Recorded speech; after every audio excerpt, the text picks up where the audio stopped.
पहले एपिसोड में हमने धर्म की चर्चा की थी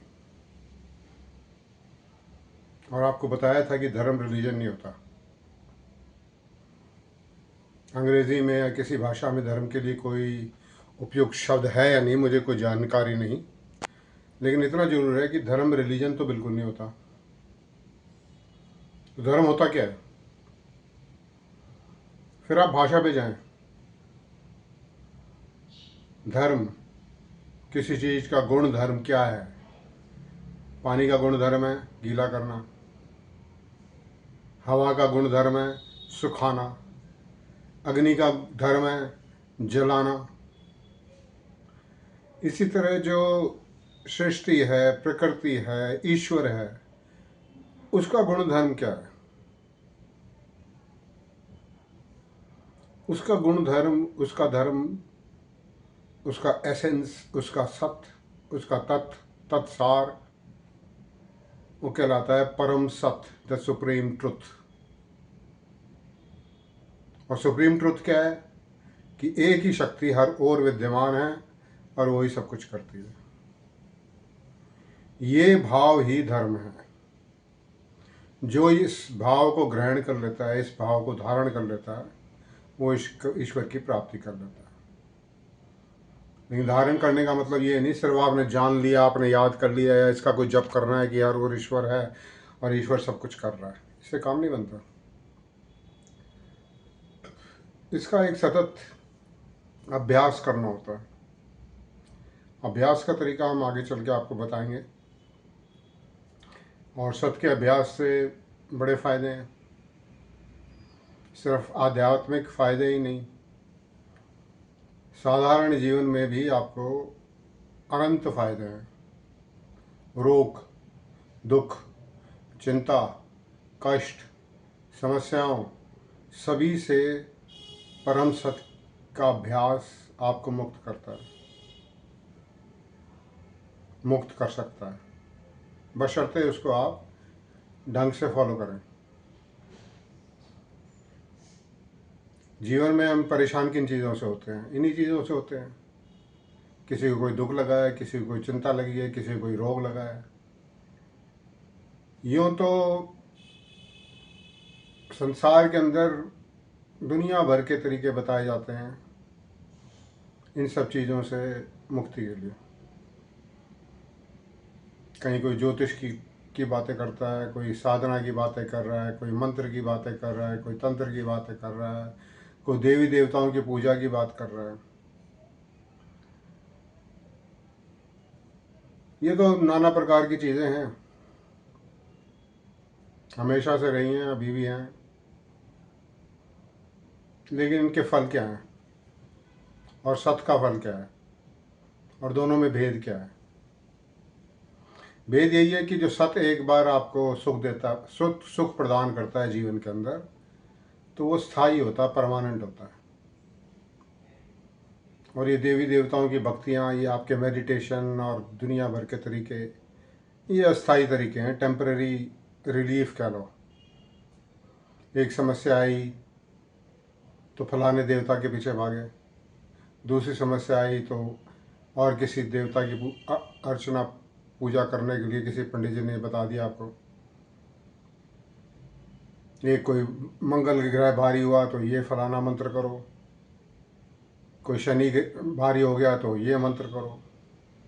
लेकिन सत्य में ऐसा कुछ नहीं है। सत्य में तो एक ही मंत्र है, एक ही सत्य का अभ्यास है, उससे सारे कष्ट निवारण हो जाते हैं।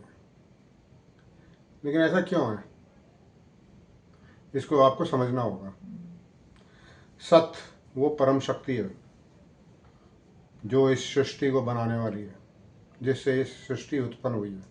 जितना आप सत्य को समझेंगे, उतना ही आप ईश्वर के भेद जानेंगे और उतने ही आप जीवन में सुखी हो पाएंगे। तो सत्य वो शक्ति है जिससे हर चीज़ का उद्गम हुआ है।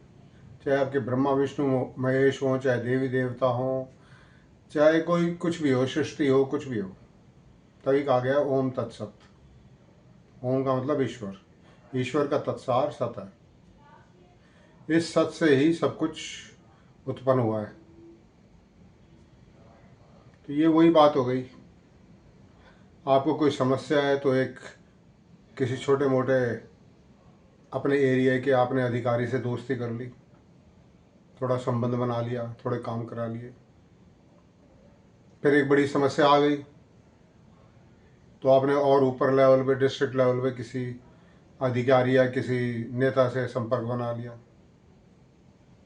फिर आगे चल के और बड़ी दिक्कत आ गई तो आप स्टेट लेवल के किसी मिनिस्टर या चीफ मिनिस्टर के पास जा पहुंचे।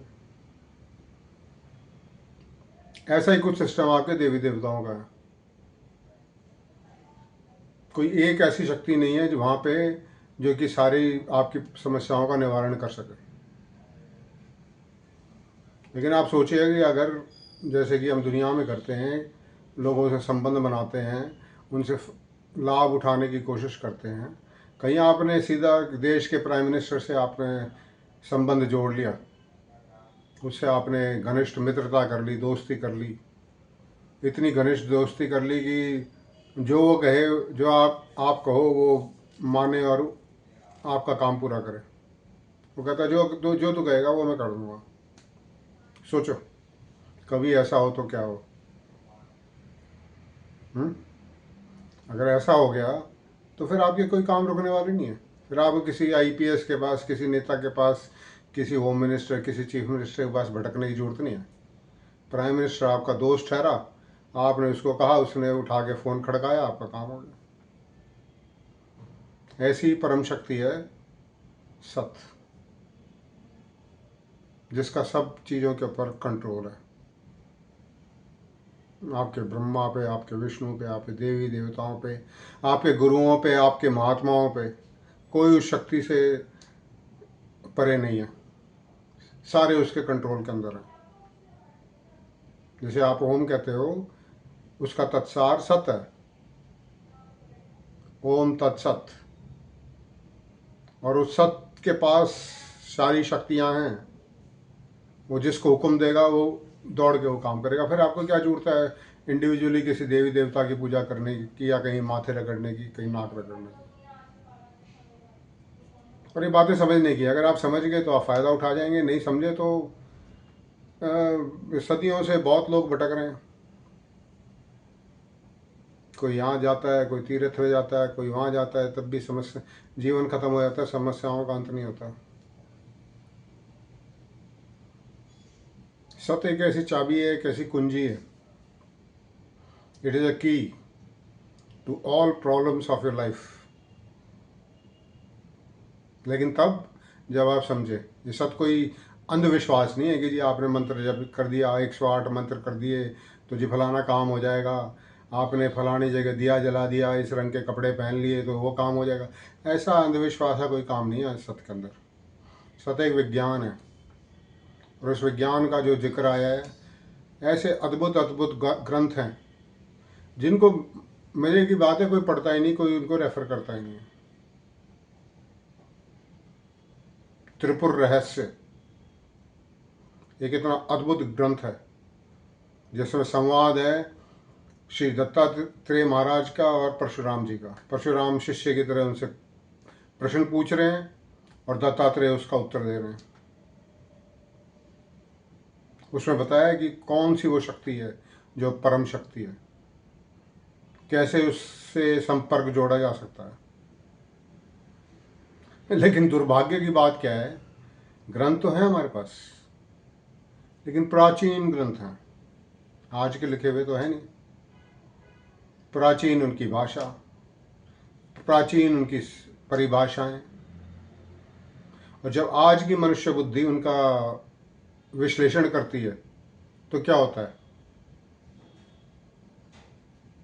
इसी में मैं अभी हाल में ही त्रिपुर रहस्य नामक ये ग्रंथ पढ़ने की कोशिश कर रहा था। मैं कोशिश ही करता हूँ, मैं कोई ज्ञानी तो हूँ नहीं, हाँ, लेकिन इतना जरूर है कि मेरे पास सत की कुंजी आ गई है, सत की चाबी मेरे पास आ गई है। और जिसके पास सत की चाबी आती है वो व्यक्ति किसी भी ग्रंथ को, कोई, मैं सच्चे ग्रंथों की बात कर रहा हूँ, ऐसे नहीं उठा के किसी ने कुछ भी लिख दिया हो, मैं उन किताबों की बातें नहीं कर रहा। जो हमारे ग्रंथ हैं, जो हमारी पर्सनैलिटीज़ हैं, राम, कृष्ण, दत्तात्रेय, जनक, अष्टावक्र, शुकदेव, वशिष्ठ, भारद्वाज, इनके ज्ञान की मैं बात कर रहा हूँ। इनका ज्ञान नहीं था, मैंने इनको जो सत्य की जानकारी थी, जो इन्होंने समझा, मैं उसकी बात कर रहा हूँ।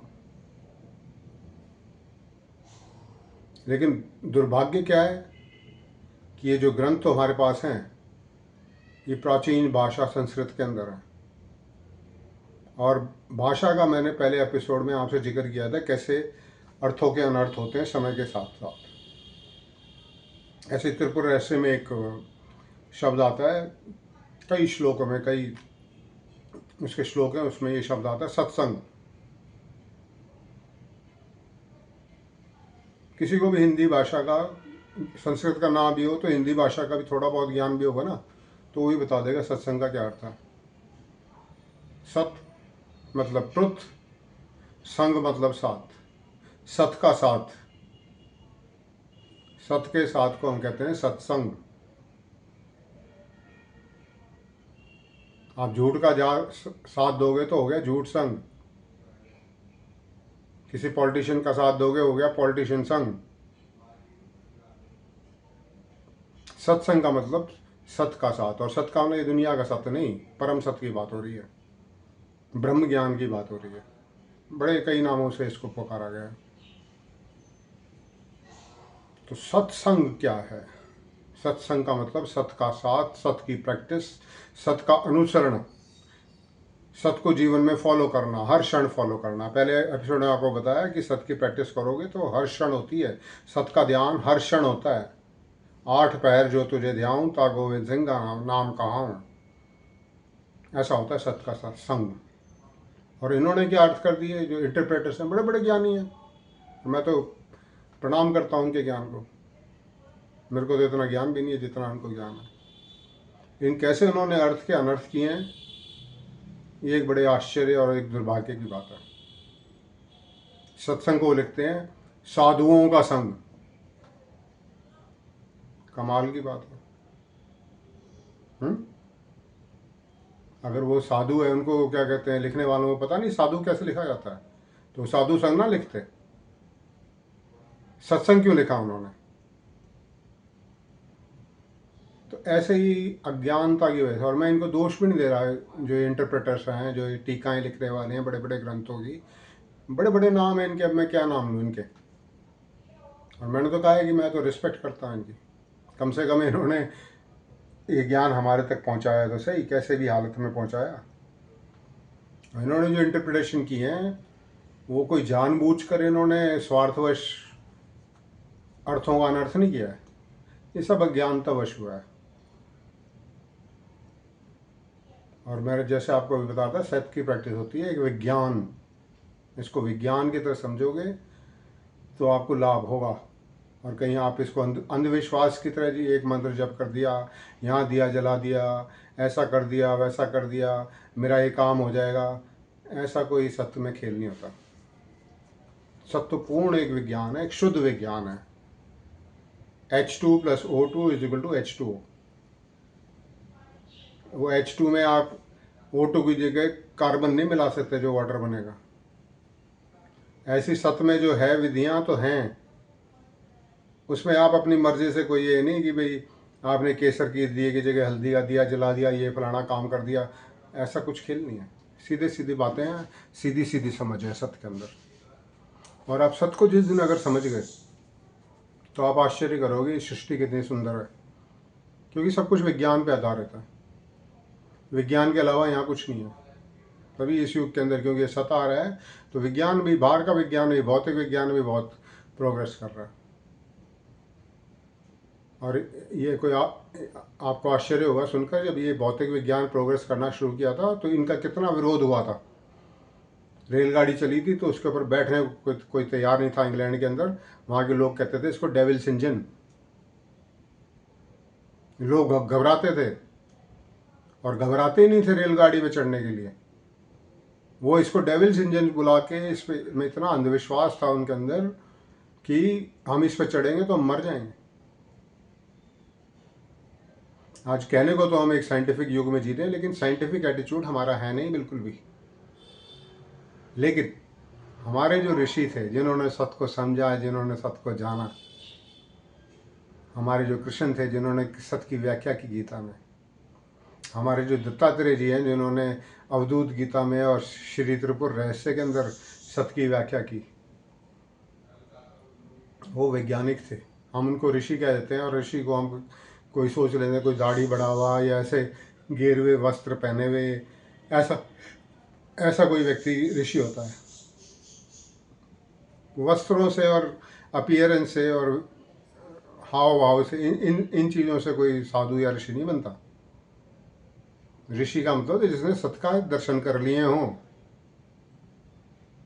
ये वैज्ञानिक थे जिन्होंने एक सबसे उच्चतम ज्ञान, परम सत्य और ब्रह्म ज्ञान के अंदर पूरा उतर कर देखा कि उसमें है क्या, और देखा और आगे के लोगों के भलाई के लिए उसको प्रेजेंट किया अपनी अपनी किताबों के अंदर। हमने हमने क्या कर दिया, एक गीता है जो एक साइंटिफिक ग्रंथ है, उसको उठा के एक अंधविश्वास का की किताब बना दिया। रोज पाठ करो जी, 10 लोग रोज पढ़ लो जी, बड़ा भला होगा। एक केमिस्ट्री के स्टूडेंट को आप कह दो भाई 10 फॉर्मूले जो है या तुम्हारे फॉर्मूले उनको रट लो, बस उनका रट्टा लगाओ रोज, उससे क्या लाभ होगा उसको? वो उन फॉर्मूलों को समझेगा, उनका जाके प्रयोगशाला में प्रयोग करेगा, कोई रिजल्ट्स हासिल करेगा, कुछ और नया रिजल्ट पाने की कोशिश करेगा, तो लाभ हुआ ना। एक रट्टा मार के तो हो सकता है उसके थोड़े नंबर अच्छे आ जाएं, लेकिन साइंस कोई रट्टा मारने पे नहीं चलती। कोई डॉक्टर भी बनता है तो रट्टा मार के हो सकता है, हालांकि जो डॉक्टर होंगे वो भी जानते हैं, जिन्होंने पढ़ाई की है, कि रट्टा मारने से कोई अच्छी परफॉर्मेंस नहीं होती किसी एग्ज़ाम में भी। लेकिन मान लो किसी ने रट्टा मार के कहीं बहुत अच्छे परफॉर्मेंस कर भी ली, तो उससे डॉक्टर नहीं बन जाता। वो आगे चल के प्रयोग करता है, आगे चल के एक्सपेरिमेंट करता है, आगे जाके पेशेंट से इंटरेक्ट करता है, उसका और एक्सपीरियंशियल ज्ञान बढ़ता है, तब जाके वो खुद भी महसूस करता है कि हाँ भी मुझे कुछ एक्सपीरियंस हुआ है और मैं कुछ बनाऊँ। किताबी ज्ञान से कुछ नहीं होता। आप चाहे संत उसके गीता के 700-800 जितने भी श्लोक हैं वो सब रट लो, उससे कोई कोई बड़ी महानता नहीं। और बड़े लोग खुश होते हैं, ये फलाने आदमी को इतने श्लोक याद है, क्या हो गया उससे? ठीक है, उससे ये प्रूव हो गया उसकी मेमोरी बड़ी अच्छी है, उसकी याददाश्त करने की शक्ति बड़ी अच्छी है। लेकिन एक साइंटिस्ट जो फॉर्मूले याद ना कर सके लेकिन बड़े बड़े प्रयोग करके दिखा दे, वो ज़्यादा इंपॉर्टेंट है या जो इसने सारे रट रखे हैं लेकिन कर कुछ ना सके? आप सोचिए, जीवन में सोचना कभी इन चीज़ों के बारे में, और नहीं सोचेंगे तो ना नहीं सोचने से मेरा कोई नुकसान नहीं है, नुकसान फ़ायदा है आपका ही है। मैं तो सिर्फ आपसे शेयर करने आया हूँ कि सत्य क्या है और सत्य को आप कैसे धारण कर सकते हैं और कैसे उससे लाभ उठा सकते हैं। अगर आपको सत्य जो एक पूर्ण विज्ञान है उसको जानना है तो पहले आपको जड़ में जाना पड़ेगा। आज भी जो साइंटिस्ट हैं बड़े बड़े वर्ल्ड के, वो लगे हुए हैं कि हम खोज कर लें कैसे ये सृष्टि की रचना हुई।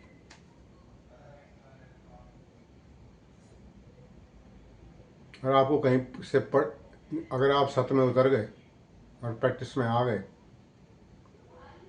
प्रैक्टिस में आके सत्य का अभ्यास करते करते करते उसकी गहनता में पहुंच गए, तो आपको कहीं पढ़ने की जरूरत नहीं है सृष्टि की रचना कैसे हुई। एक दिन आपको खुद स्पष्ट हो जाएगा क्या खेल है यहाँ पर, सब कुछ कैसे एक शक्ति का खेल चल रहा है, और वो एक शक्ति है क्या। ये सबसे अद्भुत बात है। ये भी जो साइंटिस्ट हैं आपके, वो भी खोजने की कोशिश कर रहे हैं कि वो एक शक्ति क्या है जिससे सब चीज़ों की उत्पत्ति हुई है, ढूंढ रहे हो। उन्होंने इलेक्ट्रॉन एक्सीलेटर बनाया, क्या बड़ी बड़ी मशीनें बनाई, हाँ जी, यूरोप के अंदर, और खोजने की कोशिश की गॉड पार्टिकल, उसको नाम दिया, मिला नहीं उनको कुछ अभी तक, नाम दिया गॉड पार्टिकल, हम ढूंढने की कोशिश कर रहे हैं।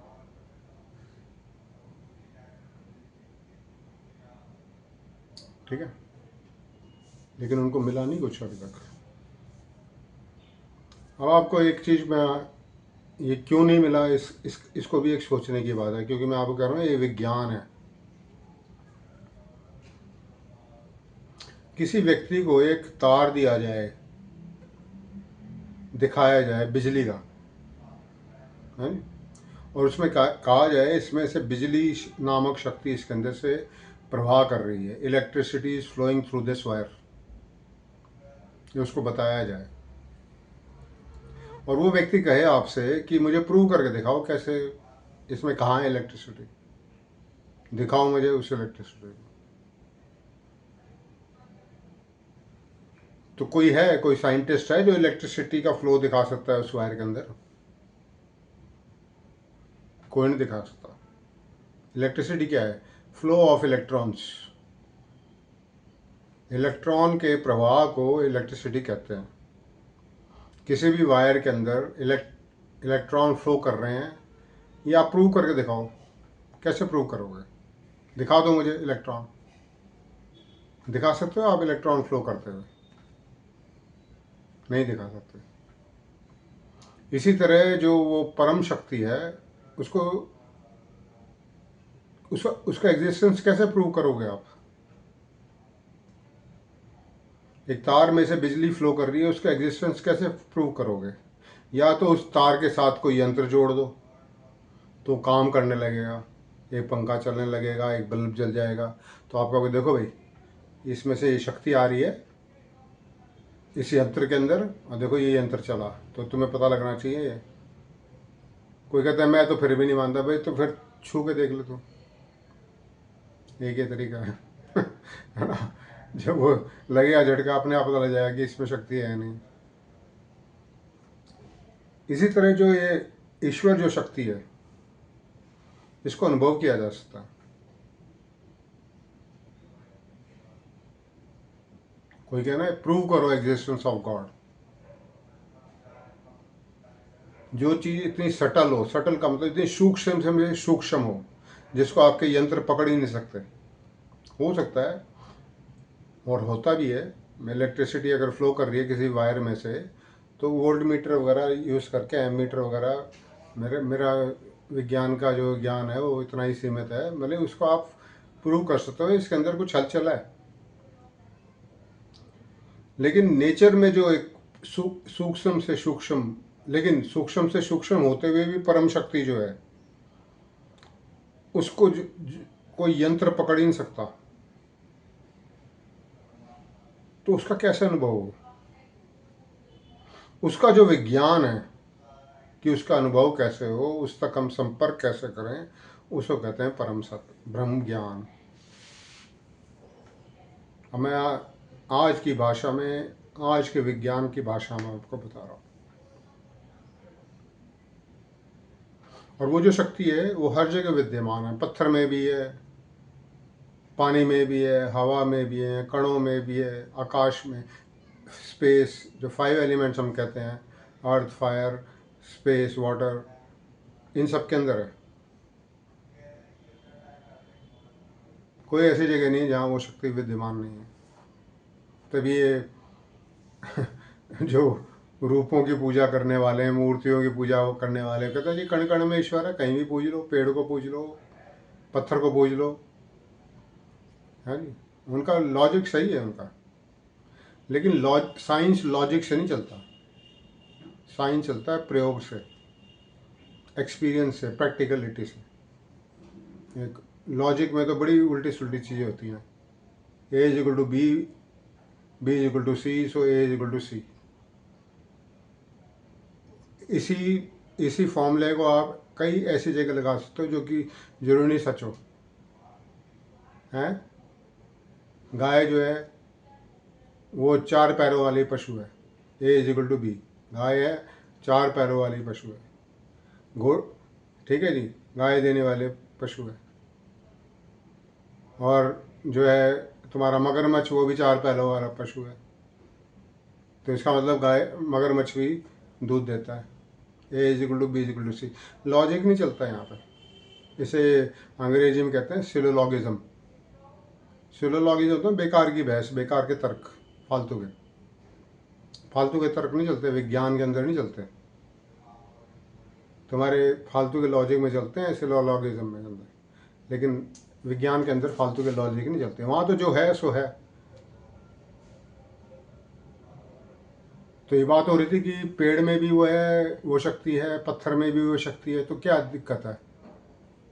हम उसको कहते जी, हम अगर मान लो पत्थर के अंदर पत्थर की मूर्ति बनी हुई है, तो वहाँ भी एक्सेस कर सकते हैं हम ईश्वर को। अगर वो उस शक्ति को आप ईश्वर कह लो, परम सत्य कह लो, कुछ भी कह लो, सुप्रीम पावर कह लो, तो हर जगह जब वो है पत्थर में भी एक्सेस कर सकते हैं। लेकिन ऐसा नहीं है, और मैं आपको प्रूव करके दिखाता हूँ ये साइंस की दृष्टि से। पत्थर में भी इलेक्ट्रॉन है, पेड़ में भी इलेक्ट्रॉन है, मिट्टी में भी इलेक्ट्रॉन है, हवा में भी इलेक्ट्रॉन है। कोई ऐसी जगह नहीं जहाँ इलेक्ट्रॉन नहीं है। ठीक है, कहीं कोई ऐसी जगह नहीं है, क्योंकि ये मैटर जो बना हुआ है बना ही तीन चीज़ों से हुआ है, इलेक्ट्रॉन, प्रोटॉन, न्यूट्रॉन से। तो हवा में जो अगर ऑक्सीजन है, नाइट्रोजन है, इनमें भी इलेक्ट्रॉन है। कोई सॉलिड चीज़ है उसमें भी, पत्थर है वहाँ भी इलेक्ट्रॉन है। कोई मेटल है उसमें भी इलेक्ट्रॉन है। कोई मूर्ति आपने बनाई है वो भी इलेक्ट्रॉन, उसमें भी इलेक्ट्रॉन है। कोई फोटो है कागज़ की बनी हुई उसमें भी इलेक्ट्रॉन है।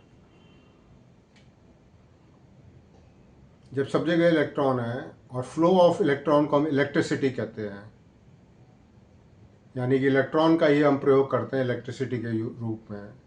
तो पत्थर में प्लग लगा दो, वहाँ क्यों नहीं तुम्हारे मोबाइल चार्ज हो जाता?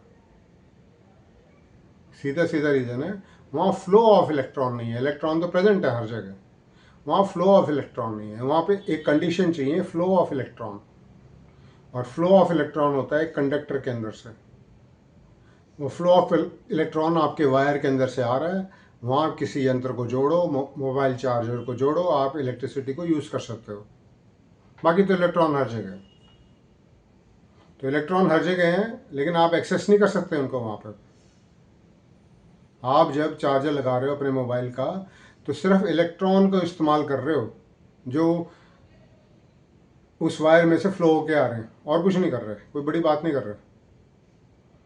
वो इलेक्ट्रॉन आपके हर चीज़ में, आपके कपड़ों में भी, आपके शरीर में भी है। कौन सी जगह जहाँ इलेक्ट्रॉन, प्रोटॉन, न्यूट्रॉन का खेल नहीं है यहाँ पे मैटर के अंदर?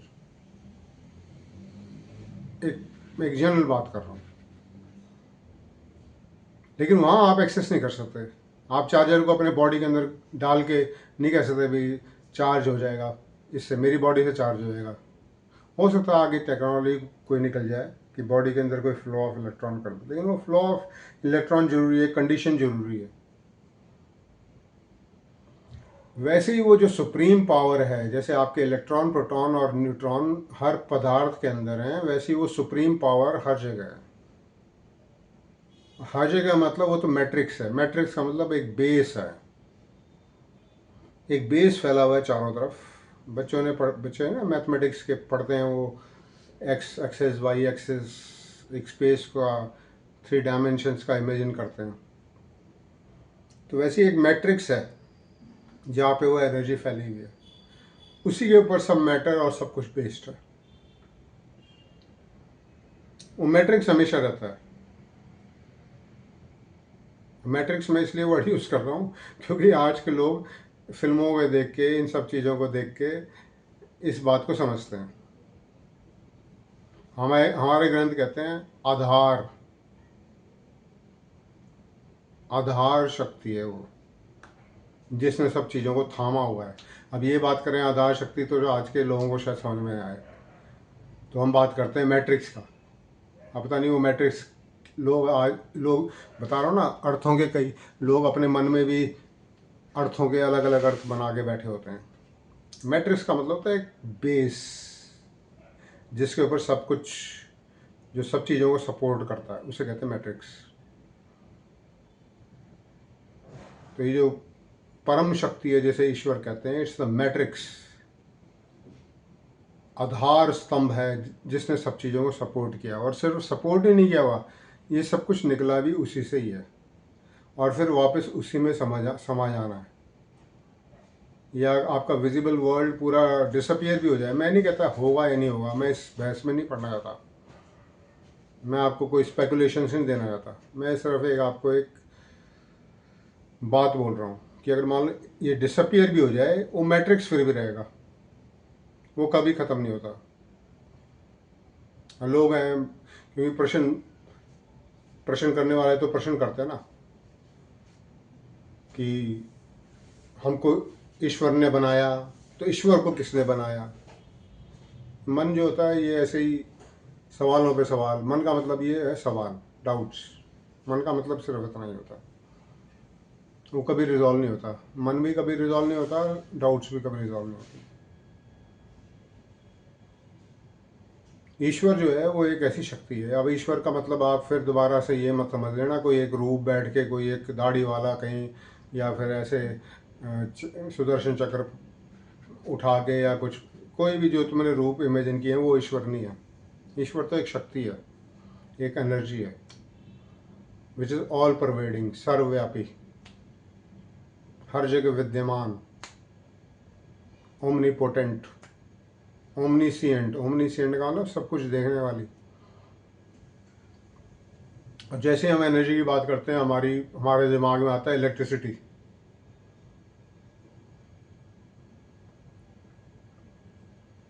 अब इलेक्ट्रिसिटी तो एक अनइंटेलिजेंट पावर है। ईश्वर ऐसा ऐसा इंटेलिजेंट अनइंटेलिजेंट पावर नहीं है, वो है सुपर इंटेलिजेंस। ये मनुष्य अपना कितना ही दिमाग यूज़ करे, उसके मनुष्य का जितनी भी ह्यूमैनिटी है, और जितनी ह्यूमैनिटी आज आज नहीं है, जितनी ह्यूमैनिटी आज तक हुई है, आज तक जितनी हुई है, आपके सुपर जीनियस से लेके लोएस्ट लेवल तक सबकी इंटेलिजेंस को मिला लो, वो सुपर इंटेलिजेंस है एक फ्रैक्शन के 0.0000001% के बराबर भी नहीं है। एक फ्रैक्शन की बात कर रहा हूँ मैं।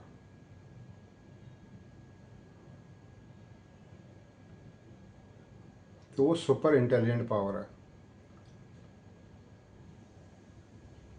लेकिन सबसे मज़ेदार बात पता है क्या आपको, वो सुपर इंटेलिजेंट पावर आपसे अलग नहीं है।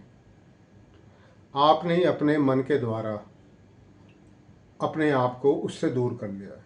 यहाँ पे बड़े बहस होते हैं, द्वैत क्या है जी, अद्वैत क्या है। द्वैत का मतलब मैं अलग हूँ, ईश्वर अलग है। अद्वैत का मतलब ईश्वर हम अलग हैं। ये तुम्हारी फिलॉसफीज काम नहीं करती। साइंस में फिलॉसफी का कोई काम नहीं है।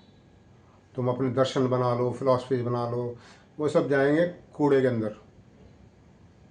विज्ञान विज्ञान होता है, और तुम्हारी फिलॉसफीज और इमेजिनेशंस अपनी अपनी होती हैं। तुम कितनी फिलॉसफी बना लो, करते रहो इमेजिन कुछ भी, उससे सत्य नहीं चेंज हो जाता, सत्य बदल नहीं आता। सत्य यही है कि एक ही शक्ति का सब खेल है। अगर कोई छोटे से छोटा जीव है तो वो भी वही शक्ति खुद रूपांतरित हुई है उसके अंदर। कोई कोई बड़ा जीव है तो वो भी उसी शक्ति का खेल है। कोई मनुष्य है तो वो भी उसी शक्ति का खेल है। और वो जो परम शक्ति है, उसने कभी कुछ क्रिएट नहीं किया। परम शक्ति का अब मैं आपको उससे परिचय करा देता हूँ, परम शक्ति है क्या। परम शक्ति को आप लोग कहते हैं ओम, लेकिन ये सिर्फ एक सिंबल है, जैसे मैंने आपको बताया था। सिंबल और रियलिटी में फ़र्क होता है, ठीक है। मैंने एक सिंबल दे दिया, gold AU, copper CU, hydrogen H, हाँ, एक सिंबल दे दिया हमने केमिस्ट्री में, हाइड्रोजन H। अब मैं H लिख दूँ, H2 उसका उच्चारण करने लग जाऊँ, हाँ, तो उससे हाइड्रोजन नहीं बन जाएगा। कितना ही जाप कर लो आप H2 का, आप हाइड्रोजन नहीं बना सकते। इसी तरह आप ओम का कितना भी जाप कर लो, अभी नहीं करोड़ों साल कर लो, आपका इतना सा भी संबंध नहीं बनेगा ईश्वर से। इमेजिनेशन में बड़े खेल होंगे, माया के अंदर बड़े खेल होंगे, क्योंकि माया भी ईश्वर का ही आधा रूप है। माया का मतलब डिल्यूजन। अगर ईश्वर डिल्यूजन क्रिएट नहीं करता तो ये सृष्टि नहीं बनती। इस पे भी हम आगे बात करेंगे माया है क्या, लेकिन अभी हम बात कर रहे हैं ईश्वर पे। ईश्वर वो शक्ति है जिसे कहा गया है अनहदनाद, साउंड एनर्जी, जो प्राइमल एनर्जी है, जो फर्स्ट एनर्जी है, जो हाईएस्ट एनर्जी है इस सृष्टि के अंदर, वो एक साउंड है, वो एक आवाज़ है, वो एक शब्द है। शब्द का मतलब ये WORD वर्ड नहीं, शब्द शब्द नहीं, शब्द का मतलब आवाज़, एक साउंड, एक साउंड है जो ईश्वर है। समझे बात आप? उस साउंड को कहा, क्योंकि भाषा बदलती है, मैंने बताया आपको, भाषा बदलती है तो उसके अर्थ बदलते हैं। तो एक टाइम में बहुत पहले उस साउंड को बोला गया शिव, तभी बोला गया सत्यम शिवम सुंदरम, सत्य ही शिव है और शिव ही सुंदर है। क्यों बोला गया? एक साउंड है, एक आवाज है जो परम शक्ति है। जब सब समाप्त हो जाता है, यहाँ पे सब लीलाएं समाप्त हो जाती हैं, सब सृष्टि समाप्त का मतलब पता है आप लोग क्या समझते हो? कोई पता नहीं न्यूक्लियर बॉम्ब गिरेगा, क्या होगा? समाप्त का मतलब होता है वापस विलीन होना, हो जाना। लहरें उठ रही हैं समुद्र के अंदर, फिर समुद्र शांत हो गया, बिल्कुल एक समतल समुद्र दिखाई दे रहा है। कुछ समाप्त, कुछ डिस्ट्रॉय नहीं हुआ। जो उठ रहा था, जो लहरें उठ रही थी, वो वापस समतल हो गई हैं बस। ये होता है मतलब क्रिएशन और डिस्ट्रक्शन का। ये तुम्हारे डिस्ट्रक्शन ऐसे नहीं फिल्मों में जो दिखाते हैं, यहाँ जी एक प्लैनेट ब्लास्ट हो रहा है, वहाँ पे पता नहीं क्या किसी, पता नहीं क्या क्या तुम इमेजिन करते हो, हाँ? किस लेवल पे क्या क्या इमेजिन करके क्या क्या फिल्में बनती है, और क्या क्या जो मनुष्य कल्पना क्या क्या सोच लेती है। विलय होगा जी, प्रलय होगी, ऐसा हो जाएगा, ये बम फट जाएंगे, ये हो जाएगा, पूरा ब्रह्मांड फट जाएगा। ये तुम्हारी सिर्फ इमेजिनेशन है। एक लहर उठी समुद्र में से, क्यों? थोड़ी हलचल के कारण। हवा हवा बहती है तो लहर उठती है, तो लहर उठी, फिर हवा रुकी तो फिर वो समतल हो गया। क्या क्रिएट हुआ और क्या डिस्ट्रॉय हुआ? ऐसे ऐसे उदाहरण, ये मेरे उदाहरण नहीं है, ये आप मुझे को थोड़ा ज्ञानी मत समझ लेना। मैं तो ये उदाहरण ग्रंथों के दे रहा हूँ। कोई बड़े बड़े जानकार हुए हैं ना जो सत के, दत्तात्रेय जी जैसे महाराज जैसे हुए हैं, अष्टावक्र जैसे हुए हैं, और बहुत हुए हैं। और सिर्फ ये मत सोचना कि ये तुम कहते हो सनातन धर्म वगैरह, सनातन धर्म जैसी कोई चीज़ नहीं है। धर्म सनातन है, सनातन धर्म नाम का कोई धर्म नहीं है। धर्म सनातन है, एटर्नल है, और धर्म एक ही है, सत्य धर्म। उस सत्य धर्म की बात करने वाले पृथ्वी पर बहुत हुए हैं। ये तुम्हारी इमेजिनेशन है कि जी बस हमारा देश ये है, हमने ही इतने वो पैदा किए अवतार।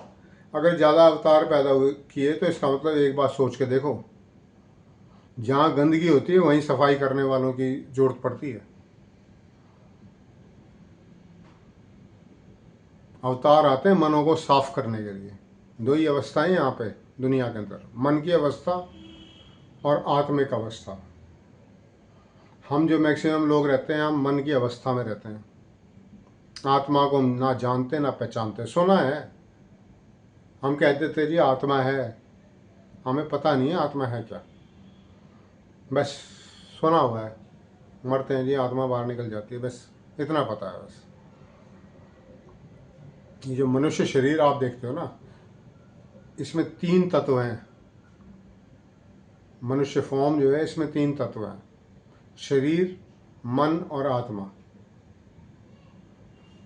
आत्मा वो शक्ति है जो परम शक्ति है। मैं आपको बताता, परम शक्ति जो है वो एक आवाज़ है, उसे कहते हैं अनहत नाद। उसका एक सिंबल बनाया ओम। ओम जो है वो सिर्फ एक सिंबल है। जैसे हाइड्रोजन के लिए हमने सिंबल बना दिया H2।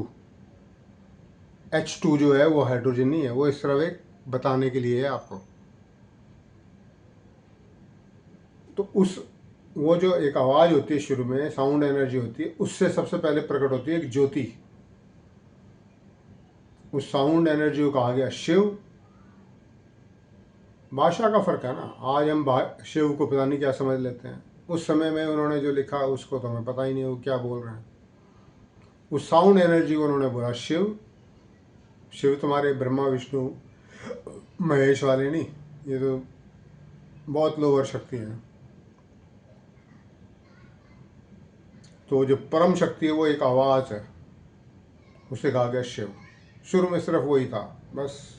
जब यहाँ कुछ नहीं होता, बस एक नाद होता है हर तरफ, ना कोई कण होते, ना कोई रूप होते, कुछ भी नहीं होता। और वो पूर्ण कॉन्शियसनेस होती है, पूर्ण चेतना होती है अपने आप के अंदर पूरी समाई हुई। जब उसके अंदर पहली बार हलचल उठती है तो ज्योति प्रकट होती है। उस ज्योति को बोला गया शक्ति, जिसको आप कहते हो शिव और शक्ति। उसके बाद ये क्रिएशन आरंभ होती है। और ये क्रिएशन भी नहीं है, वही जो नाद है वो परिवर्तित होता है, वो जो साउंड एनर्जी है वो कन्वर्ट होता है मैटर के अंदर। नाद शक्ति, जिसे आप ओम कहते हो, जो एक सिंबल है सिर्फ ओम, वो कन्वर्ट होता है मैटर के अंदर, पदार्थ के अंदर। और पदार्थ के अंदर जो जीवन वाले जो रूप होते हैं, चाहे वो जानवर हैं, पक्षी हैं, कुछ है, उनके अंदर जीवनी शक्ति होती है। वो जीवनी शक्ति होती है तुम्हारी, जैसे कहा गया शक्ति, या जैसे कहते हैं बहुत सारे लोग कहते हैं ज्योतियों वाली माता। वो कहते हैं ज्योतियों वाली माता तेरी सदा ही जय। काश इतना आसान खेल होता है, कह दिया ज्योतियों वाली माता तेरी सदा ही जय, हो गई जय, बस वो खुश हो गई। ये जो तुमने नकली जो बनाई हुई ना देवियाँ, वो खुश हो जाती होंगी इससे, जो तुम्हारी इमेजिनेशन में घूम रही हैं। असली ज्योतियों वाली माता कभी वो इन फालतू के चक्करों में नहीं पड़ती और ना उससे खुश होती। उससे तुम एकाकार हो गए। और वो जो नाद है और जो शक्ति है, वो जो ज्योति है, दोनों ही आत्मा रूप के अंदर इस मनुष्य शरीर के अंदर विद्यमान है। और ये आप समझ लें, सृष्टि में क्या फ़र्क है, हम जो जीव हैं और मनुष्य जीव हैं और बाकी जितने भी जीव हैं, उनमें फ़र्क क्या है? उनमें फ़र्क ये है कि जब ये सृष्टि बनी और ये जीव बने, जीव किस लिए बने? जीव बने इस सृष्टि का अनुभव करने के लिए। जीव का मतलब होता है जीवन।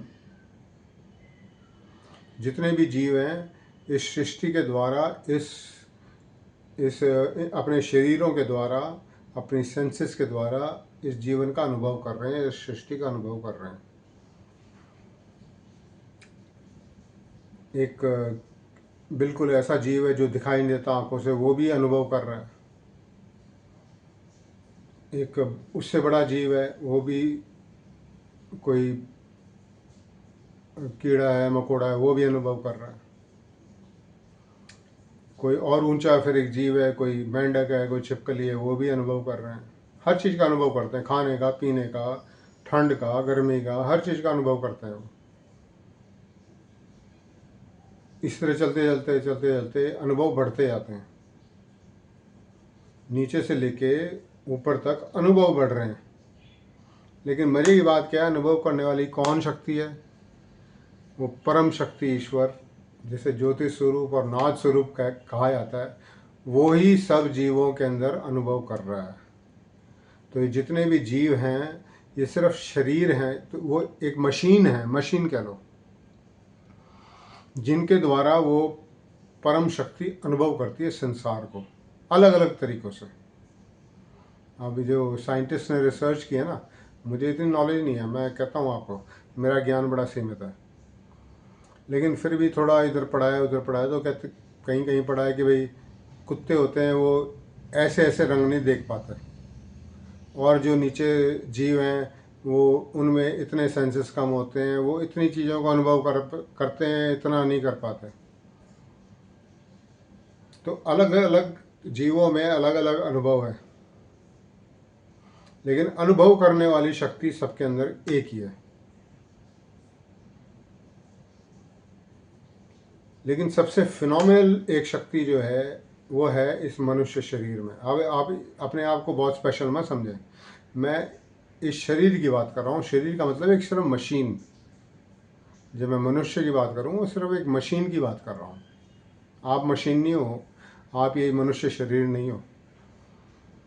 आप क्या हो जिस दिन समझोगे ना, उस दिन तो ये ट्रांसफॉर्मेशन हो जाएगा पूरी धरती के ऊपर। ये जो मनुष्य शरीर है इसके थ्रू मैक्सिमम एक्सपीरियंस हो सकता है भौतिक जगत का। जो वर्ल्डली एक्सपीरियंसेस हैं इस मनुष्य शरीर के द्वारा मैक्सिमम हो सकते हैं। काम है, क्रोध है, लोभ है, हर चीज़, खाना है, पीना है, सेक्स है, देखना है, ज्ञान प्राप्त करना है, मैक्सिमम इसी शरीर से द्वारा हो सकता है। लेकिन फिर वही बात है कि हर शरीर में, चाहे वो टिड्डे का शरीर है, चाहे चींटी का शरीर है, चाहे कुत्ते का शरीर है, उसके अंदर एक्सपीरियंस करने वाली शक्ति एक ही है, जिसे ईश्वर कहा गया है। जैसे आप आत्मा कहते हो, कोई कुछ कहता है, कोई कुछ कहता है। लेकिन मनुष्य शरीर एक ऐसा शरीर है जहाँ से मैक्सिमम एक्सपीरियंस हो सकता है।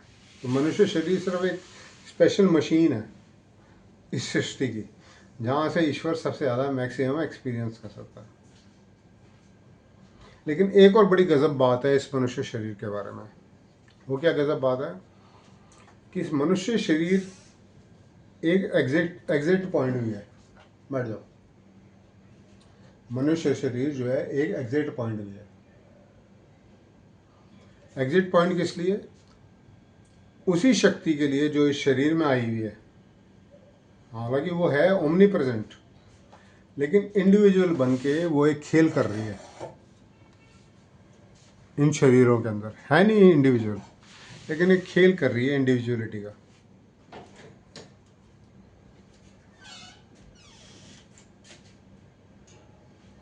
तो वो जो एक इंडिविजुअलिटी का खेल कर रही है, वो एक, जैसे हम कहते हैं मैं अलग हूँ, मैं एक अलग आत्मा हूँ। तो ये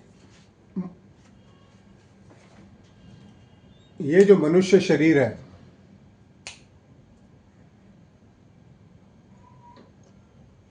तो ये मनुष्य शरीर जो है ये एक एग्जैक्ट पॉइंट है उस कॉन्शियसनेस के लिए। है कि कॉन्शियसनेस ये समझना बड़ा मुश्किल है मनुष्य मन के लिए कि खेल क्या है। और आप ऐसे समझने की कोशिश करेंगे, मैं समझाऊंगा, आप समझोगे, ये कभी समझा ना तो समझाना हो पाएगा ना समझना हो पाएगा। ये तो आप सत्य के अभ्यास में घुसेंगे ना, तभी आपको पता लगेगा खेल है क्या। ये मैं सोचना कि मेरे समझाने से आपको कुछ समझ में आ जाएगा, कुछ आपको एनलाइटनमेंट हो जाएगी, कुछ हो जाएगा, ये सब फजूल की बात है। मैं तो सिर्फ एक ट्रेलर हूँ मूवी का। एक बड़ी धांसू मूवी यहाँ पे स्टार्ट होने वाली है इस युग के अंदर। तो मैं तो इनवाइट कर रहा हूँ कि आप आओ और देखो उसको। मूवी कोई थिएटर में देखने मत पहुँच जाना। मैं बता रहा हूँ ये सृष्टि एक मूवी है। सृष्टि बहुत बड़ा खेल है। तो ये मनुष्य शरीर एक ऐसा यंत्र है जहाँ से ना केवल आप मैक्सिमम एक्सपीरियंस कर सकते हो इस वर्ल्ड को, बल्कि एग्जिट पॉइंट भी है कि मैं बहुत रह लिया, मैं नीचे से लेके अमीबा से लेके और फिर ऊंचे ऊंचे जीवों से होते हुए, क्रीचर से होते हुए मैंने सब कुछ अनुभव कर लिया। मनुष्य जन्म भी बहुत ले लिए, बड़े सुख देख लिए, बड़े दुख देख लिए, सब भोग लिया मैंने। अब मैं ऐसा एग्जिट करना चाहता हूँ इस लाइफ से। और ये नहीं आप एग्जिट कर जाओगे तो कहीं ख़त्म हो जाओगे, कुछ है, ये खेल नहीं ख़त्म होता। वो तो आप आगे निकलोगे तो आपको पता लगेगा। मैं उसके बारे में कुछ स्पेकुलेट भी नहीं करना चाहता आगे क्या होगा, वो तो आप एक्सपीरियंस करोगे तभी आपको पता लगेगा। ये इतना ही नहीं है लाइफ कि भाई यहाँ पे अर्थ पे फंस के रह गए, यहाँ फंसे हुए हो आप, एक जेल की तरह बन गई है आपके लिए। यहीं पे आप एक टिड्डे के रूप में जन्म लिया आपने, फिर आगे ये जन्म लिया। अब मुझे भी ये भी स्पेकुलेट नहीं कर रहा था, ऐसा ही हुआ है। लेकिन है ये एक कॉन्शियसनेस, इतना पक्का है, एक ही कॉन्शियसनेस है जो सभी के अंदर से अनुभव करती है। ह्यूमन जो बॉडी है वो एक ऐसी कॉन्शियसनेस है जहाँ से एक तो आप मैक्सिमम अनुभव कर सकते हो। ये कहते हैं ना महात्मा, काम क्रोध लोभ मोह अहंकार, इसको छोड़ो। काम क्रोध लोभ मोह अहंकार में तो प्रभु खुद आया हुआ है, छोड़ कह सकते हो तुम उसको, उसकी मर्जी के बिना। और उसकी मर्जी होती है सच से। जब तक सत्य का आपको ज्ञान नहीं होगा आप छोड़ कह सकते हो। तो ये सब फिजूल की बातें हैं, जितना भी इन्होंने ड्रामे किए ना पिछले हज़ारों सालों में, ख़ास तौर से specially after the coming of Buddha, जितने ड्रामे हुए हैं धर्म के नाम पे, उनका कोई अंत नहीं है। मैं ये नहीं कह रहा बुद्ध ने एक ड्रामा किया, बुद्ध तो खुद ही एक अवतार थे। लेकिन ज्ञान का ज्ञान जो हुआ है मैक्सिमम उसके बाद ही हुआ है, उसमें भी हम चर्चा करेंगे ये हुआ क्यों। ये भी किसी को दोष देने की बात नहीं है कि भाई फलाने आदमी को दोष दो, इसने ख़राब कर दिया, इसने खेल का सत्यानाश कर दिया। ये होता ही ऐसे, ये जैसे आपके मौसम चलते हैं ना। अभी गर्मी का मौसम चल रहा है, बड़ी भयंकर गर्मी है, पसीने छूट रहे हैं, लोग हाहाकार कर रहे हैं। फिर थोड़े दिनों में बारिश आ जाएगी, लोग कहते हैं जी बारिश आए, फिर बारिश आती है तो फिर लगातार 5-6 दिन बारिश हो जाए तो लोगों की फिर जान सूख जाती है। फिर कहते हैं जी बारिश बंद हो, फिर बारिश बंद हो जाती है, कहते हैं जी बड़ी उमस हो रही है, ठंड का मौसम अच्छा है। फिर ठंड आती है, फिर रोते हैं, कहते हैं जी ठंड ठंड ख़त्म हो, थोड़ी गर्मी आए तो मज़ा आए। तो जैसे ये गर्मी सर्दी ये मौसम चलते रहते हैं, वैसे ये मौसम है जिनको आप कहते हैं ना कलयुग सतयुग त्रेता युग द्वापर युग। और हमने तो सिर्फ इनको ना एसोसिएट कर लिया अवतारों से। जी सतयुग का तो किसी को मालूम ही नहीं है। त्रेता का मालूम है कि जी श्री राम जी हुए थे, कृष्ण का मालूम किया श्री कृष्ण जी हुए थे।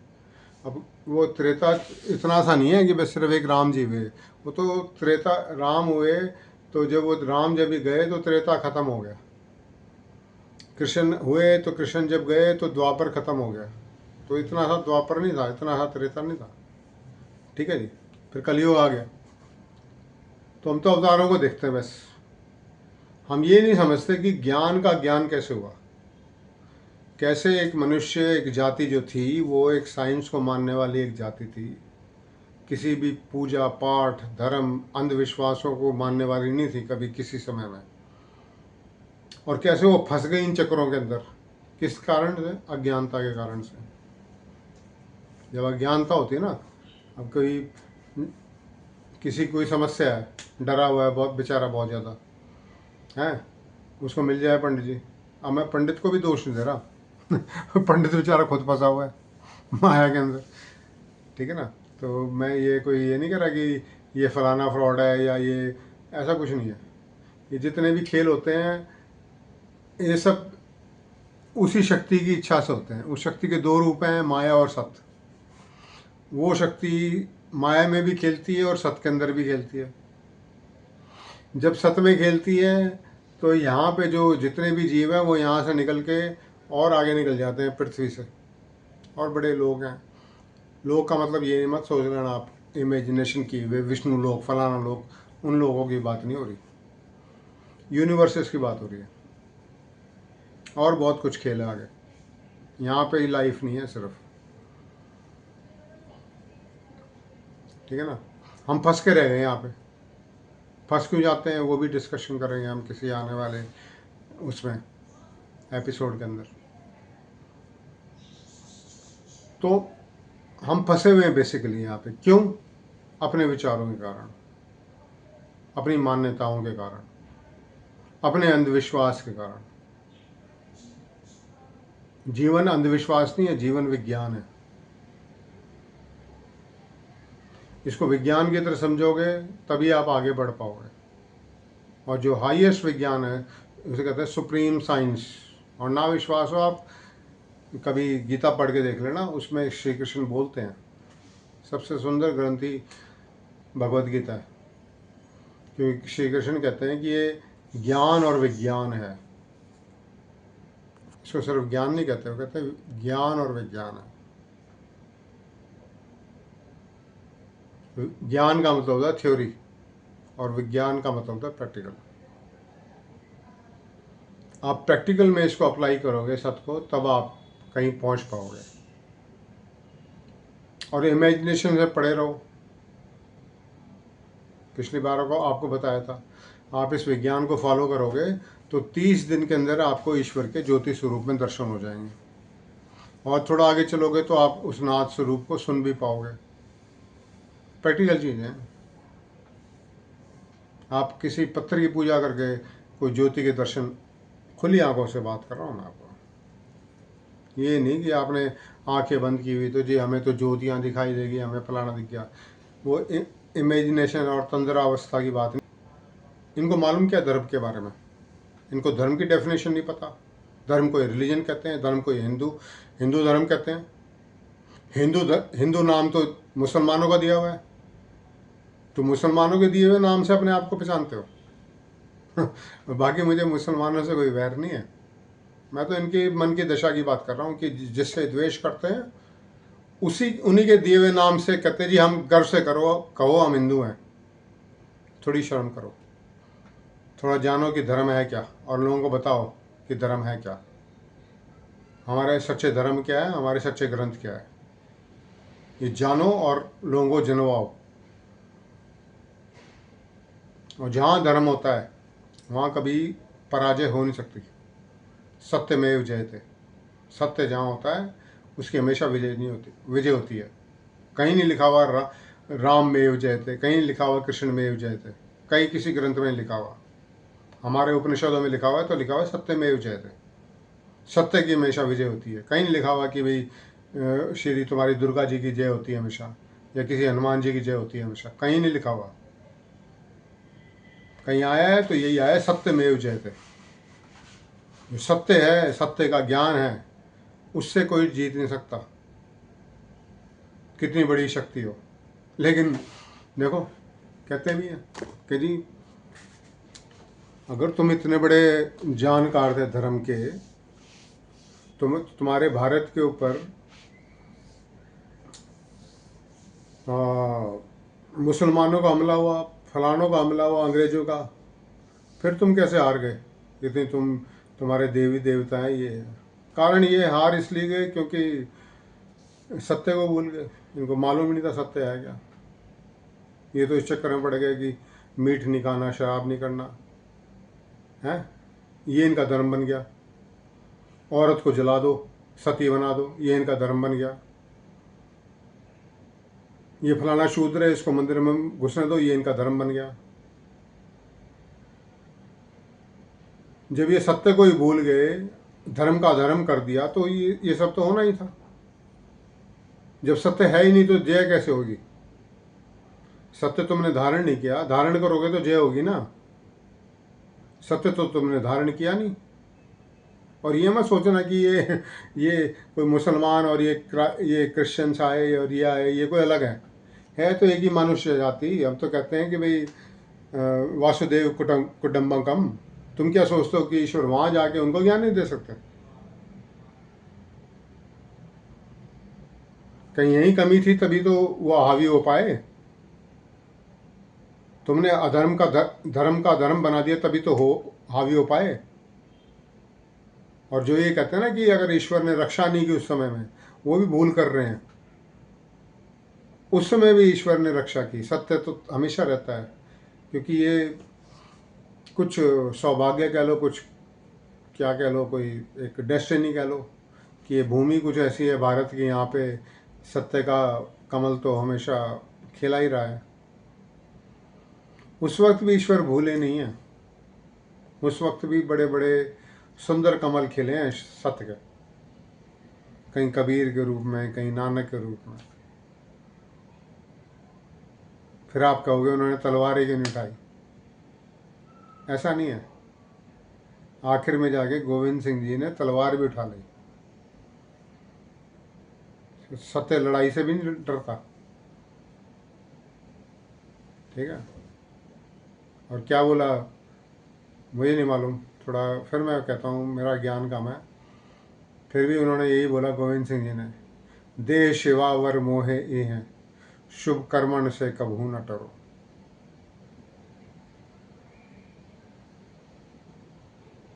शुभ कर्म होता है सत्य का कर्म। सबसे जो सुंदर ग्रंथ आया ना धरती के ऊपर किसी भी समय में, मैं कोई कंपेयर नहीं कर रहा, मैं ये नहीं कहना चाहता ये ग्रंथ नीचा है, ये ग्रंथ ऊंचा है, लेकिन जो सबसे सुंदर और सबसे आसान शब्दों में, आज की भाषा में, जो एक कॉन्टेम्प्रेरी भाषा में जो सबसे सुंदर ग्रंथ आया वो आया श्री गुरु ग्रंथ साहब। और यकीन मानो मुझे उसका भी ज़्यादा ज्ञान नहीं है, लेकिन उनके जो शब्द जो शुरू होते हैं वो बड़े बड़े ही गजब के शब्द हैं। शुरू के उनके दो चार जो लाइनें वही पूरा एक तत्सार है सत्य की। एक ओंकार सतनाम, एक ईश्वर है और सत उसका नाम है। कर्ता पुरख, करने वाला वही है। एक ईश्वर है और करने वाला वही है। उसके बाद जो आई है बात, वो बड़ी गजब की बात आई है, निर्भय निर्वैर। ईश्वर जो एक ताकत है वो दो चीज करती है, एक तो आपको निर्भय कर देती है और आपको निर्वैर कर देती है। कैसे? जब सब जगह एक ही है, दुश्मन के रूप में भी ईश्वर ही खड़ा है, दोस्त के रूप में भी ईश्वर ही खड़ा है, तो कहाँ वैर बचा? हम कहते हैं राम ने रावण को जाके मारा, उनके शत्रु थे। शत्रु का भाव शायद रावण के मन में रहा हो, राम के मन में नहीं था, क्योंकि राम सत में थे। जो पूरा सशक्त होता है, उनके पास पूरे सुग्रीव और अंगद जैसे और हनुमान जैसे पूरे योद्धा थे, जो कि अपने आप में ही पूरे सक्षम थे पूरे लंका को ख़त्म करने के लिए। ऐसी सक्षम सेना रखने वाला व्यक्ति शत्रु से जाके ये नहीं कहता कि तू माफ़ी मांग ले, पत्नी को वापस कर दे, मैं तेरे को माफ़ नहीं करता।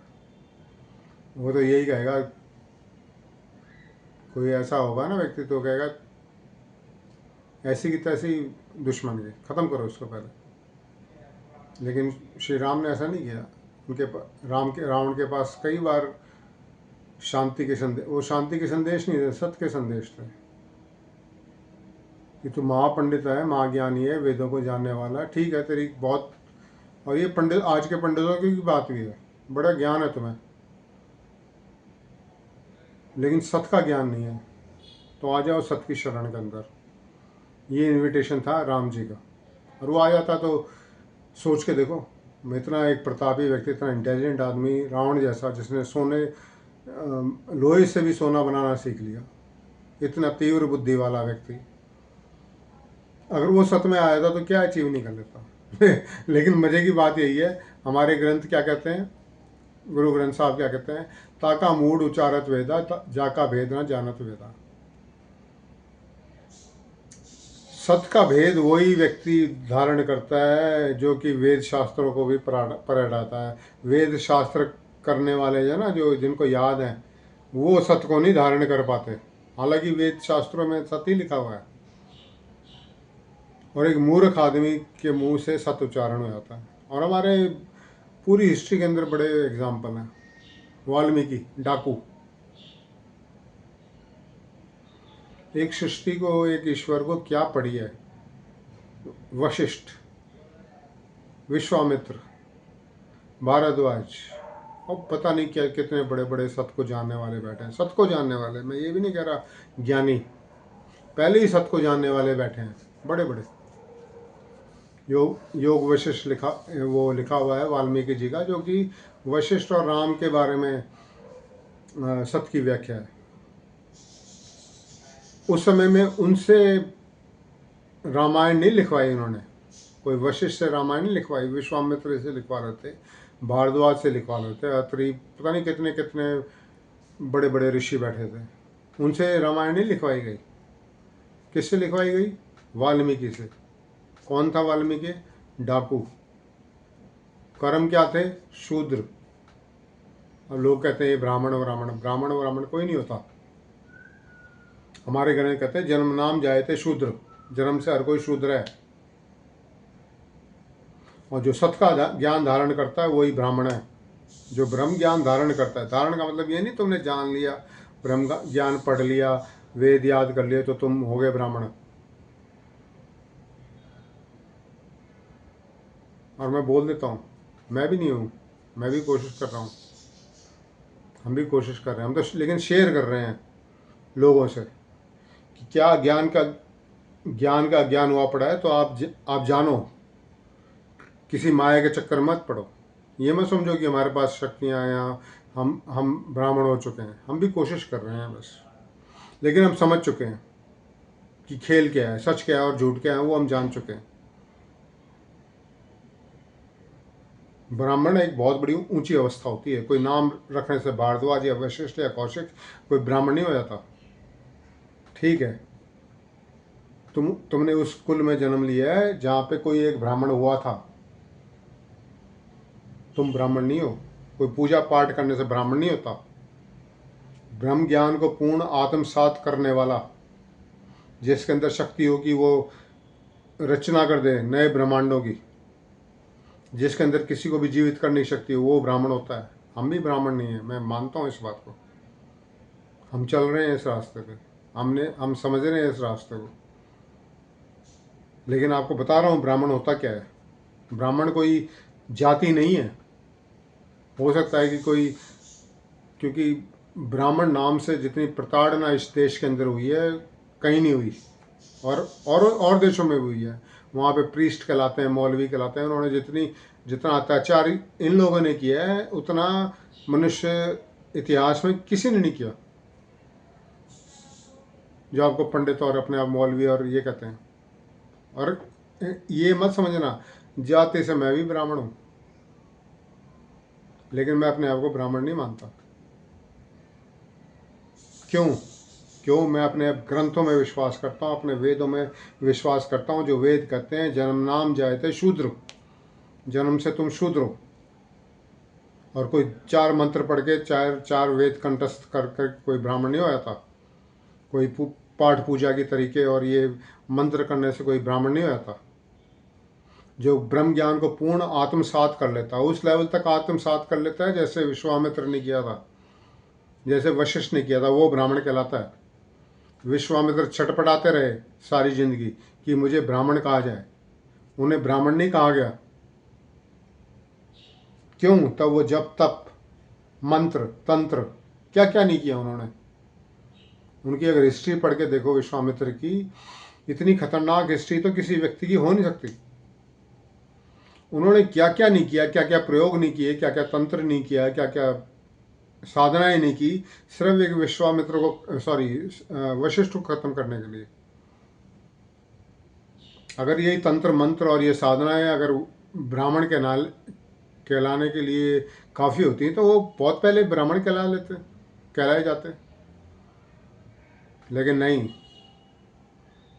जब उनको एहसास हुआ कि मैं गलत रास्ते पे हूँ, फिर उन्होंने वशिष्ठ को अपने आचार्य के रूप में स्वीकार किया, उनसे ब्रह्म ज्ञान की दीक्षा ली, ब्रह्म ज्ञान प्राप्त किया। ब्रह्म ज्ञान प्राप्त करके सिर्फ ब्रह्म ज्ञान तो इतना सही है कि हर और ईश्वर है और ईश्वर ही सब कुछ करता है, इतना सा ब्रह्म ज्ञान है, इसके अलावा कुछ है नहीं।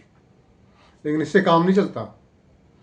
ये एहसास, जैसे आप सांस लेते हो ना, वैसे ही एहसास आपके रग रग में बसा होना चाहिए कि हर जगह ईश्वर है। जिसको आप शूद्र कह रहे हो वो भी ईश्वर ही है, जिसको आप रावण कह रहे हो वो भी ईश्वर है, जिसको दुश्मन कह रहे हो वो भी ईश्वर है, जिसको नीच से नीच कह रहे हो वो भी ईश्वर ही है। जब आपके रग रग के अंदर ये बात बैठ जाए कि ईश्वर के अलावा यहाँ कोई नहीं और ईश्वर ही सब कुछ कर रहा है, और इतना आसान नहीं है। आप सोचो कि जी हाँ जी मैं जान गया हूँ ईश्वर सब जगह और ईश्वर सब कर रहा है, मैं तो मान गया हूँ। एक अहंकार पैदा होता है, ये भी एक सत में भी बड़ा अहंकार पैदा होता है शुरू शुरू की अवस्था में, इससे भी काम नहीं चलता। सत ये मैं सोच लेना कोई सत को बोला गया गुरु, सत है गुरु, एक ही गुरु है पूरे सृष्टि के अंदर, उसका नाम है सत।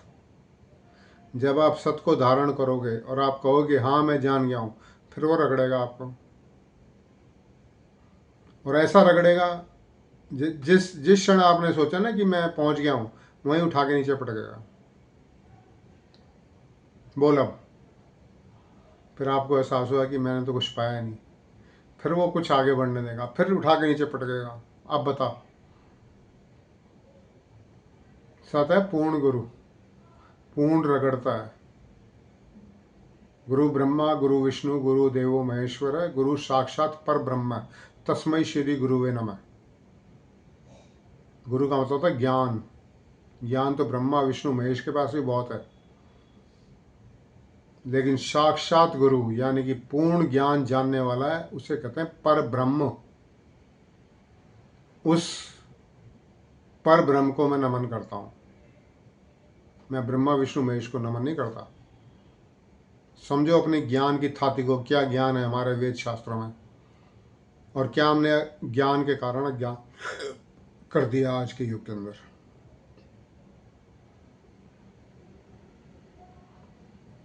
समझोगे तो आप पूर्णता तक पहुंचोगे, और नहीं समझोगे तो कोई बात नहीं। मैंने आपको बताया था, इस सत का ज्ञान कोई व्याख्या नहीं है, कोई कहानी नहीं है कि आपको बड़ी मिर्च मसालेदार बातें बता दें। हम तो सिर्फ आपको एक पॉइंट पे लाने की कोशिश कर रहे हैं। आप एक पॉइंट पे आओगे, सत को धारण करोगे, उस पर चलोगे, उसकी प्रैक्टिस करनी पड़ती है। आपने एडमिशन ले लिया इंजीनियरिंग कॉलेज के अंदर, शुरू में दाखिला भी नहीं हुआ आपका, एडमिशन भी नहीं हुआ, और आपने एक प्रॉस्पेक्टस लिया है जी फलाने इंजीनियर कॉलेज का, ये फलाना प्रॉस्पेक्टस है, पढ़ने लगे हैं जी, प्रॉस्पेक्टस पढ़ रहे हैं जी। क्या कर रहे हो जी? प्रॉस्पेक्टस पढ़ रहे हैं। इतने साल का कोर्स होगा, ये सिखाएंगे वो सिखाएंगे। वो प्रॉस्पेक्टस पढ़ के आप इंजीनियर नहीं बन जाओगे। तो मैं आपको जो बातें बता रहा हूँ ये प्रॉस्पेक्टस की बातें हैं। तरीका तो अभी आपको बताया भी नहीं है। तरीके तो तब पहुँचेंगे जब आप उसके लिए तैयार हो गए। फिर आप एडमिशन भी ले लो, चलो बाई चांस, ये नहीं आपने एडमिशन ले लिया तो आप इंजीनियर हो गए। 4 साल की बड़ी कठिन पढ़ाई होती है। आपने ये किताब पढ़ी, वो किताब पढ़ी, ये एक्सपेरिमेंट किया, वो एक्सपेरिमेंट किया, फलाना किया, टिकड़ा किया, तब 4 साल के बाद आपने पेपर दिए, रोज हर साल पेपर दिए, तो आप करते करते करते करते आपको एक डिग्री थमा दी, इंजीनियर बन गए जी आप। लेकिन फिर भी नहीं बने। फिर आप किसी कंपनी में जाते हो, फिर वहाँ रगड़े जाते हो, काम करते हो, फिर 8-10 साल के अंदर आप जाके खुद अनुभव करते हो, हाँ अब मैं कुछ हो गया हूँ। तो ऐसे आप गीता को याद करके ना, एक एक श्लोक को, एक रामायण के श्लोक आपने याद कर लिए, उससे कोई बहुत बड़ी घटना नहीं हुई, और उसकी तो जरूरत भी नहीं है। आज आपके पास कैसेट हैं, सीडीज हैं, पता नहीं क्या क्या कितनी चीज़ें हैं, उसमें सब कुछ भर जाता है। तो काहे को अपने दिमाग को बोझ दे रहे हो रट रटा कर? उनका मतलब तो समझो। एक हमारा सबसे बड़ा मंत्र है ओम तत्सत, उसका मतलब आज तक आप समझे नहीं। ओम तत्सत का मतलब क्या होता क्या है? शुरुआत वहाँ से होती है ओम से। कोई मंत्र नहीं शुरू होता, कोई ग्रंथ नहीं शुरू होता ओम के बिना। ओम का मतलब समझा नहीं आज तक, रट के क्या हो जाएगा? तो सत का ज्ञान कोई रटना और कोई अंधविश्वास, कोई फालतू की चीज़ नहीं है। सत तो एक तलवार की धार पे चलने वाली बात है। कोई एक हिम्मतवार होता है, कोई वाल्मीकि जैसा, जो अपने परिवार को त्याग कर चल पड़ता है सत्य के रास्ते पे। कोई बात नहीं, सारी ज़िंदगी उनके लिए मारा काटा, अब बाढ़ में जाए, मैं अब सत्य के राह पे हूँ। कोई हिम्मत वाला होता है, कोई विश्वामित्र जैसा, जो कि पूर्ण कोई कमी नहीं है, उस जैसा कोई राजा नहीं, उस जैसा कोई शक्तिशाली राजा नहीं है। पूरा अपना जो राज्य त्याग कर, सब कुछ त्याग कर एक चीज़ के पीछे पड़ा, तो पीछे ऐसा पड़ा कि वो आज एक ब्राह्मण कहलाता है और उसके नाम से एक एक एक नाम बना है कौशिक। लेकिन कौशिक नाम होने से आप ब्राह्मण नहीं आते। मैं अपने नाम के आगे इंजीनियर, राजेश इंजीनियर है, इससे मैं इंजीनियर नहीं बन जाऊंगा।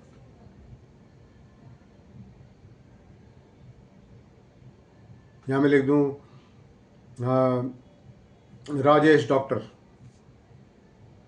राजेश पायलट, थे भी मज़े की बात है, नाम भी ऐसा ही निकला, थे भी कोई ऐसे राजेश पायलट। तो नाम क्या हो भी सकते हैं, वो तो हो रहे भी हों, कोई ऐसी बात नहीं है। लेकिन आगे नाम के आगे पायलट या इंजीनियर लिखने से मैं इंजीनियर या डॉक्टर नहीं बन जाऊंगा। वो ज्ञान मेरे पास है, अगर मेरे पास वो अनुभव है तो मैं वो चीज़ बन पाऊंगा।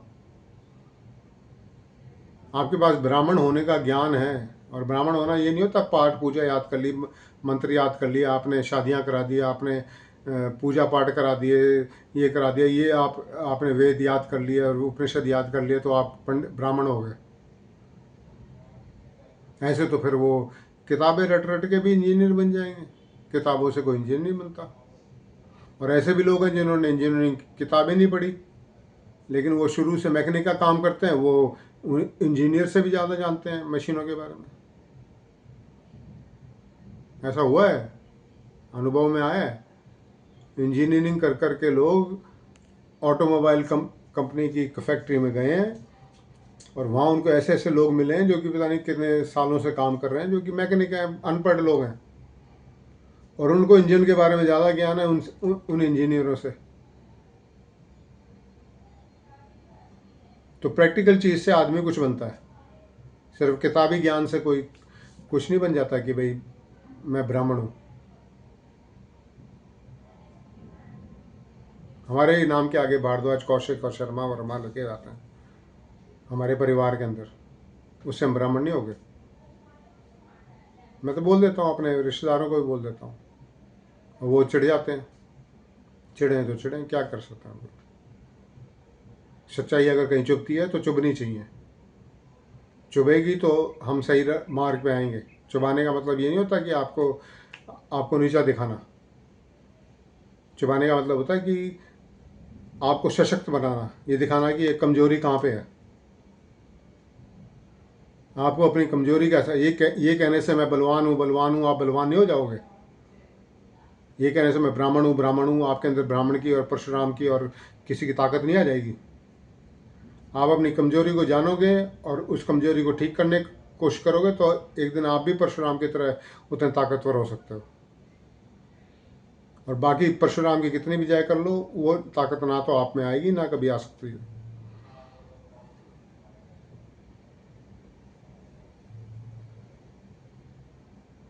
ये सब समझने का ज्ञान है। सत्य का मतलब होता है सत्य धर्म, सत्य ही धर्म है। सत्य के अलावा इस ब्रह्मांड के अंदर ना तो कभी कोई धर्म था, ना है और ना हो सकेगा। जिस दिन आप ये समझ गए बात, फिर आप छोड़ दोगे सारे पाठ पूजा। क्योंकि आपको मिल गया एक सृष्टि का कर्ता धर्ता, एक पूर्ण स्वामी आपको मिल गया, उससे आपकी दोस्ती हो गई। फिर आपको लेना देना क्या छोटे मोटे लोगों से। एक बार आपकी प्राइम मिनिस्टर से दोस्ती हो गई, फिर क्या करना आपको मिनिस्टर से या किसी आईपीएस से, किसी आईएएस से। और दोस्ती भी ऐसी कि आप जो कहो वो करने को तैयार हो जाए।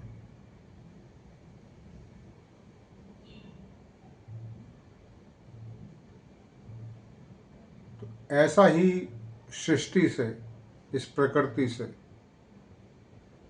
ईश्वर से जुड़ने का मार्ग है सत्य धर्म। ध्यान रखना, अगर आप सुन रहे हो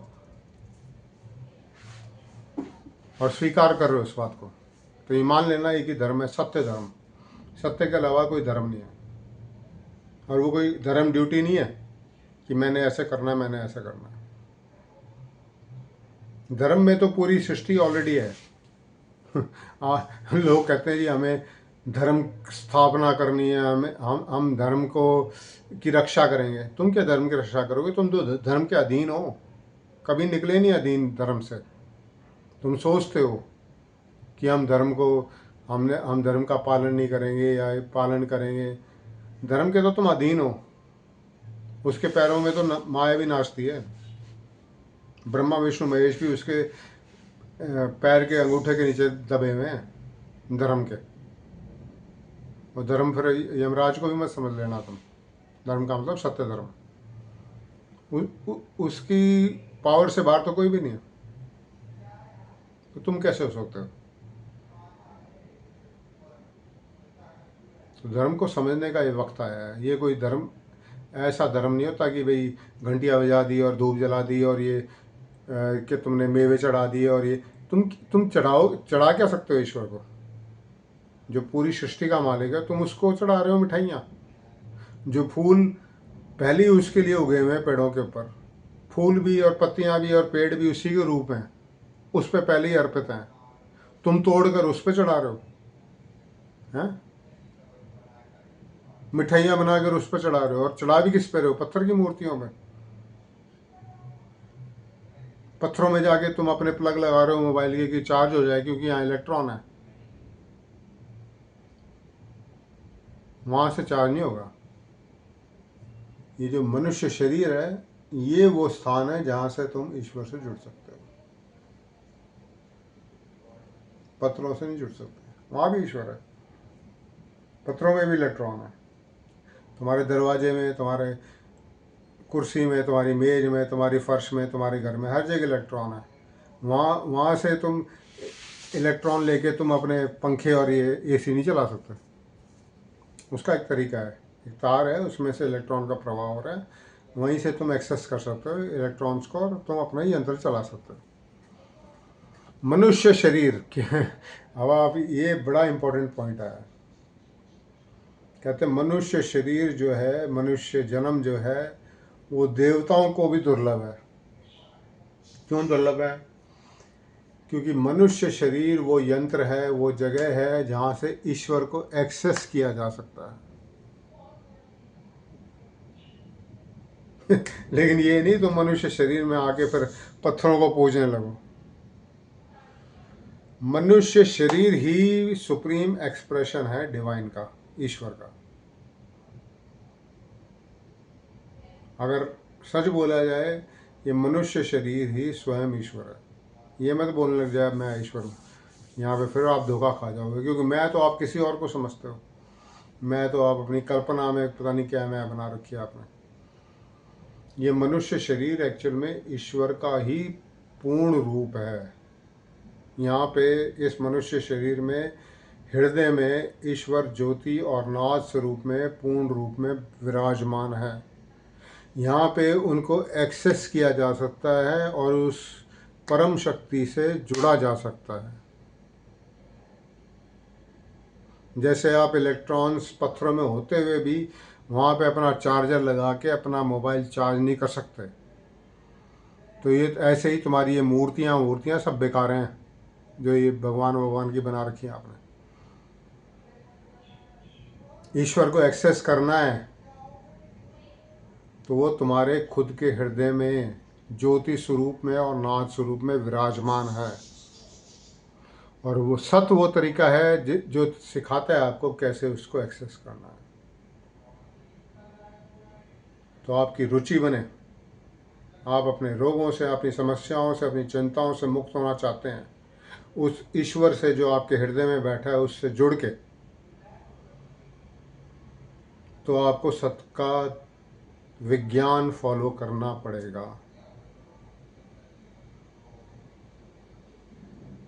आगे हम और चर्चा करेंगे कि सत्य का विज्ञान कैसे फॉलो किया जाता है।